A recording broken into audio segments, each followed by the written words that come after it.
न्यायालयीन लढतीत खासदार निलेश लंके यांचा विजय। औरंगाबाद खंडपीठाने निवडणूक याचिका फेटाळली। अहिल्यानगर प्रतिनिधी। अहमदनगर लोकसभा मतदारसंघासाठी झालेल्या निवडणुकीत मिळालेल्या विजयावर दाखल करण्यात आलेल्या निवडणूक याचिका मुंबई उच्च न्यायालयाच्या औरंगाबाद खंडपीठाने फेटाळून लावत खासदार निलेश लंके यांना मोठा दिलासा दिला आहे। या निर्णयामुळे निवडणुकीतील विजयासोबतच न्यायालयीन लढतीतही लंके यांनी आपली बाजू भक्कम सिद्ध केली आहे। 13 मे 2024 रोजी पार पडलेल्या मतदानानंतर 4 जून 2024 रोजी जाहीर झालेल्या निकालात खासदार निलेश लंके यांनी 6,24,797 मते मिळवत भारतीय जनता पक्षाचे उमेदवार डॉ. सुजय विखे यांचा 28,929 मतांनी पराभव केला होता। त्यानंतर 18 जुलै 2024 रोजी डॉ. सुजय विखे यांनी रिप्रेझेंटेशन ऑफ पीपल ऍक्ट 1951 अंतर्गत निवडणूक याचिका दाखल करून या निकालाला आव्हान दिले होते। या प्रकरणात समन्स मिळाल्यानंतर खासदार निलेश लंके यांनी 21 नोव्हेंबर 2024 रोजी अर्ज सादर केला। सदर अर्ज रिप्रेझेंटेशन ऑफ पीपल ऍक्ट मधील कलम 83 व 86(1) तसेच CPC 1908 मधील ऑर्डर 7 रूल 11AB अंतर्गत दाखल करण्यात आला होता।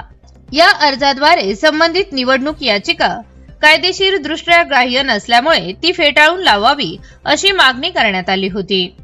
मुंबई उच्च न्यायालयाच्या औरंगाबाद खंडपीठाचे न्यायमूर्ती किशोर संत यांनी या प्रकरणातील सर्व बाजूंचे युक्तिवाद सखोलपणे ऐकून घेतले। खासदार लंके यांच्या वतीने ॲडव्होकेट प्रमोद पाटील यांनी प्रभावीपणे मांडणी केली। त्यांना advocate Rahul Jondhale, advocate Rahul Temak, advocate Shyam Solanke आणि ॲडव्होकेट राहुल झावरे यांनी सहकार्य केले।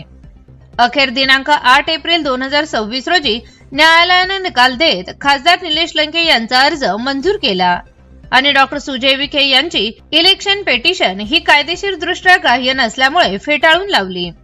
या निकालानंतर खासदार निलेश लंके यांनी प्रतिक्रिया देताना म्हटले की हा विजय माझा नाही, हा सत्याचा, न्यायाचा आणि जनतेच्या अटळ विश्वासाचा आहे। लोकसभेच्या निकालानंतर काहींनी जनतेच्या कौलाचा अपमान करत न्यायालयात धाव घेतली। खोटे आरोप, दबाव आणि निकाल बदलण्याचे प्रयत्न झाले, मात्र सत्य कधीच हरत नाही हे आज पुन्हा सिद्ध झाले। ते पुढे म्हणाले, न्यायालयाने स्पष्ट संदेश दिला आहे की जनतेचा निर्णय हा सर्वोच्च असतो। मी न्यायव्यवस्थेचा मनापासून आभारी आहे। हा आनंद वैयक्तिक नसून नगर दक्षिणच्या जनतेच्या प्रेमाचा आणि विश्वासाचा सन्मान आहे।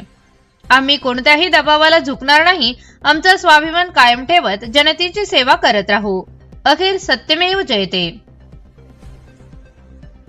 Bureau report ATV news, Ahilyanagar.